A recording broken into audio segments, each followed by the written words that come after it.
Today's Science and Spirituality will be presented in French and English with subtitles in Arabic, Aulacese or Vietnamese, Chinese, English, French, German, Indonesian, Japanese, Korean, Malay, Persian, Portuguese, Russian, Spanish, and Thai.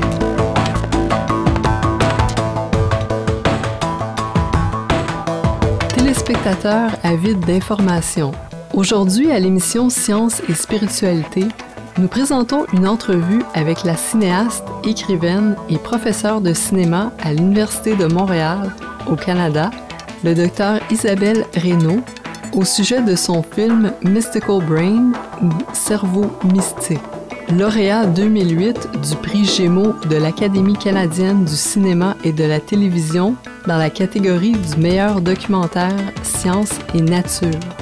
Mystical Brain suit un groupe de chercheurs de l'Université de Montréal alors qu'ils conduisent une étude sur le rôle du cerveau dans les expériences transcendantales, parfois appelées communion avec Dieu ou samadhi, qui surviennent pendant la prière ou la méditation. Les participantes à cette étude étaient des religieuses de l'ordre des carmélites catholiques. Le film présente aussi le travail du neuroscientifique Dr Richard Davidson de l'Université de Wisconsin-Madison aux États-Unis, qui a fait un travail similaire avec des moines bouddhistes tibétains. Le Dr Reynaud, lauréate du prix Jutra 2002 du meilleur documentaire et qui a reçu à 2 reprises le prix Gémeaux, nous confie à présent ce qui l'a intéressé dans la réalisation de ce film. I had been wanting to make a film about the brain for many, many years. I'm interested in what is inside human beings. So now that we have MRI technology, we can actually look at how the brain functions. I thought, okay, now I can finally have a visual image and a colorful one of the changes that happen in the brain depending on what we're thinking about, how we're feeling and all that. So I had been thinking about that for quite a while. And then a producer from the National Film Board of Canada, Colette Lumed, called me up and said, I would really like to work with you, and that's exceptional. We usually have to chase the producers. So I was so amazed by her trust. I went in to see her, and then I gave her 3 subjects that I wanted to work on, including the one about the brain. And she picked that one. And the reason she picked it is that it had a spiritual aspect to it, because basically in between the time she called me and the time we met, I came across Mario Beauregard's research. He's a colleague here at the University of Montreal. I didn't know him, but we have an internal journal here at the university. So I read an article about him, about his research, and at that time he was studying brain activity of Carmelite nuns. So I thought, wow, what an amazing double, chance to go inside, because for me that's what I'm interested in, is what people really feel inside, what they really think. And the other thing is that I really was curious about the soul. Do we have a soul? Where does it go after death? Are there souls floating around us? I'm very interested by that. I believe that there are traces of souls when people die. What is the relationship between our souls and our brain activity? Do our souls die when our brains turn themselves off? And the difference between brain, mind, consciousness. Bien qu'elle était consciente que de produire un tel documentaire serait un défi, le Dr Reynaud était enthousiaste à cette idée. I always choose subjects that will permit me to learn something. I didn't know anything about neurosciences, and I thought, okay, this will challenge me enough and keep me busy. So it's a film where I discovered many things, I learned a lot, and I'm really glad I made it. Découvrons à présent quelques images de son documentaire Mystical Brain.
Oui, bonjour, Sœur Denise.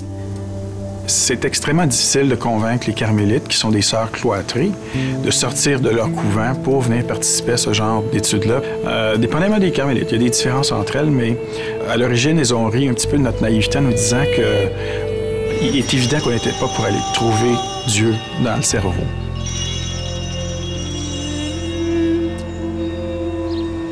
Donc, c'est surtout ça qui nous intéresse, comment le cerveau réagit là, dans l'état d'oraison. Dieu qui est créé par le cerveau ou Dieu qui a créé le cerveau puis qui se sert du cerveau. Bon. En fait, c'est des questions philosophiques intéressantes, là. C'est très exploratoire. On n'a pas d'idée de ce qu'on va trouver.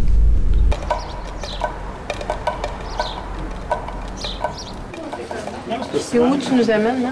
Je vous amène dans la chambre anéchoïque. Donc, c'est un laboratoire où on fait les enregistrements de EEG. OK, c'est quoi le EEG?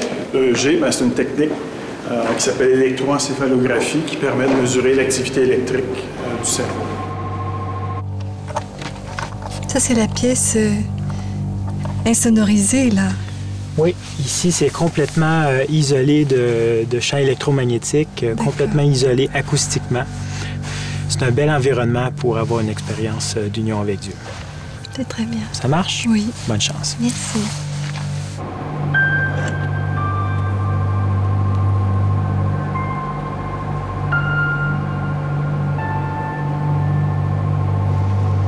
On commence à voir des ondes lentes apparaître. Ici, wow. Puis dans des états altérés de conscience ou des gens qui méditent, on voit souvent l'apparition d'activités θ.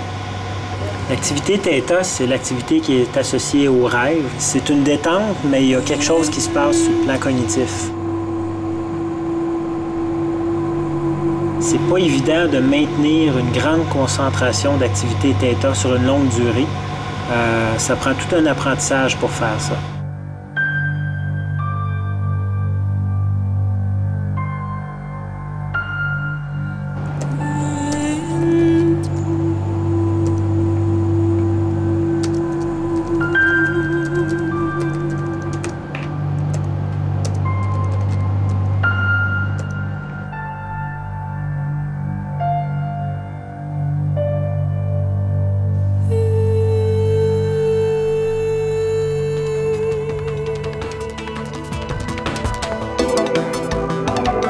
Nous reviendrons bientôt avec d'autres extraits de Mystical Brain. Restez avec nous sur les ondes de Supreme Master Television.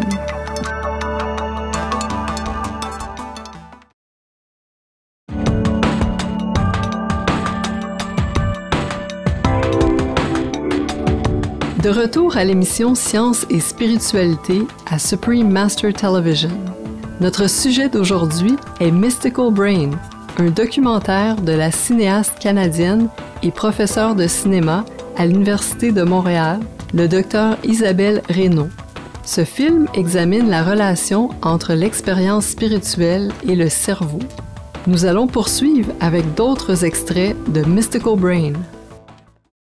On a des limitations sur le plan technologique, sur le plan scientifique. Donc, il y a des choses qu'on ne peut pas aller mesurer directement avec les outils dont on dispose aujourd'hui. Alors, on ne peut pas mesurer l'âme, ces choses-là, évidemment.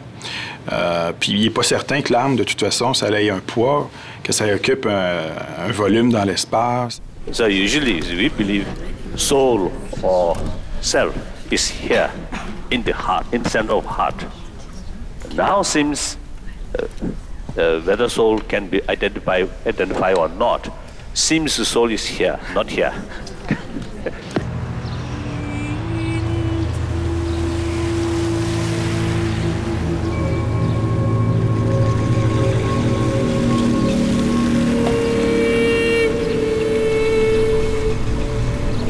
En science, on parle toujours de corrélats, de corrélation. C'est ce qu'on fait avec l'expérience mystique. C'est uniquement des corrélats, des associations. Pendant qu'une carmélite vit une expérience mystique, quelle région du cerveau travaille le plus? C'est tout ce qu'on peut dire pour l'instant. Notre 8e carmélite. Ça nous permet de quantifier, de mesurer l'impact d'une expérience mystique sur le cerveau. Le signal est très beau. On peut enfin aborder ces sujets-là dans un contexte scientifique. C'est assez étonnant que, finalement, on s'occupe de la santé physique, on s'occupe d'apprendre des choses, on s'occupe d'améliorer notre situation extérieure, mais on s'occupe très peu d'améliorer la façon dont fonctionne notre esprit, qui pourtant est ce qui détermine la qualité de notre expérience à chaque instant de l'existence. Donc c'est quand même assez un paradoxe qu'on y accorde si peu d'attention et si peu de temps. On manque de culture intérieure sur la façon dont fonctionne l'esprit. Et ça, c'est très dommage parce que c'est pas mystérieux, c'est pas spécialement compliqué, il suffit de s'y mettre un petit peu. Et donc, en fait, il y a des qualités, bien sûr, qui sont associées à l'entraînement de l'esprit. La clarté, une sorte de sérénité, de moindre vulnérabilité aux conditions extérieures. Il faut juste que... Vas-y. Je te un peu de velcro. Il faut juste qu'on fonce parce qu'on est vraiment en retard. Non, on y va. Mais c'est...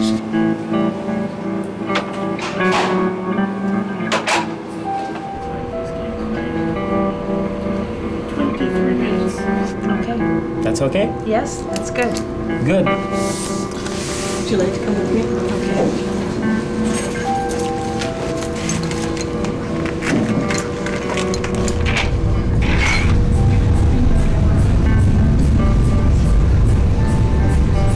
Et qu'est-ce que vous regardez exactement?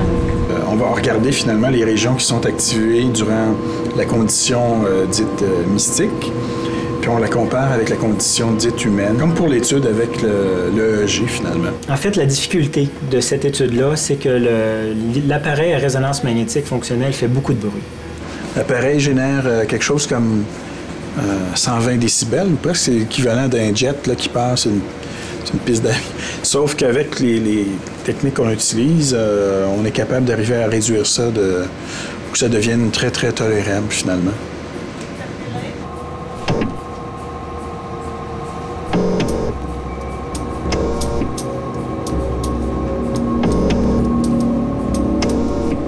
Start human experience 5 minutes.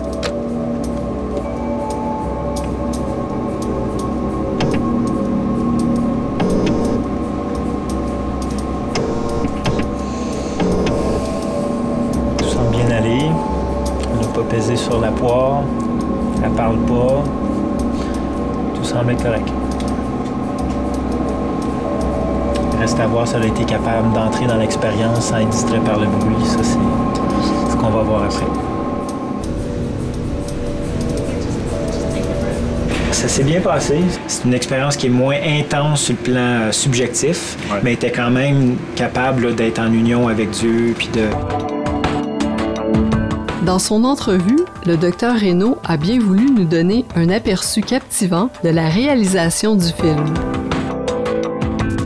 This documentary depicts real-time experiments with living subjects. What special techniques and prearrangements were involved in this specific case?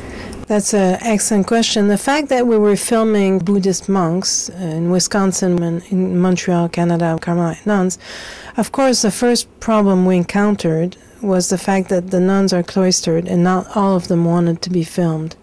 So we had two solutions. One was we will film the ones that accept to be filmed. And the others, we will just suggest their presence by, filming the technology of testing. And I had a real ethical problem that I was concerned with personally, which was that I didn't want to alter the research results by the presence of my camera being there live while they were researching.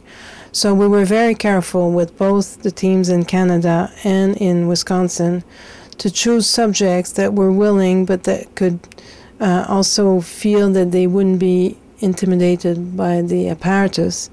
And I was very respectful of not filming during the actual research and interviewing them afterwards and doing a reenactment, not of the whole study, but for example of having the Carmelite nun go inside the MRI.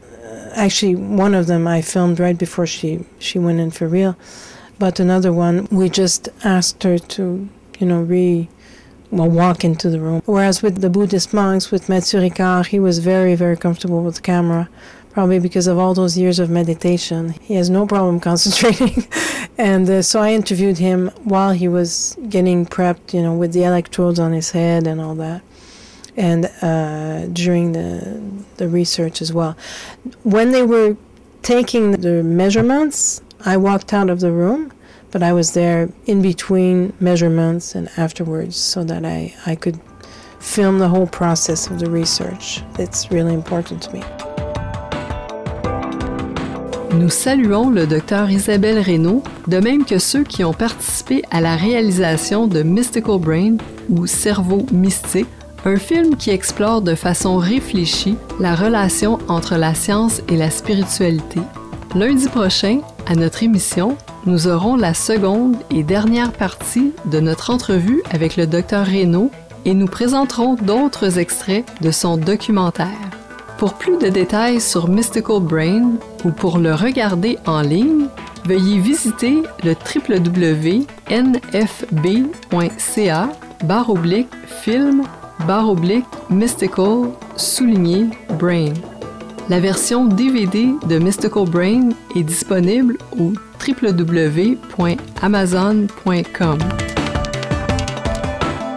Merci, merveilleux téléspectateurs, d'avoir été avec nous pour l'épisode d'aujourd'hui de Science et Spiritualité.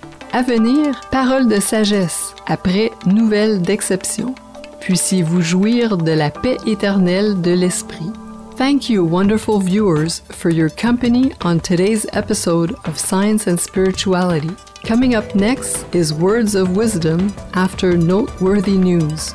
May you enjoy everlasting peace of mind. For more details, please visit www.suprememastertv.com/SS.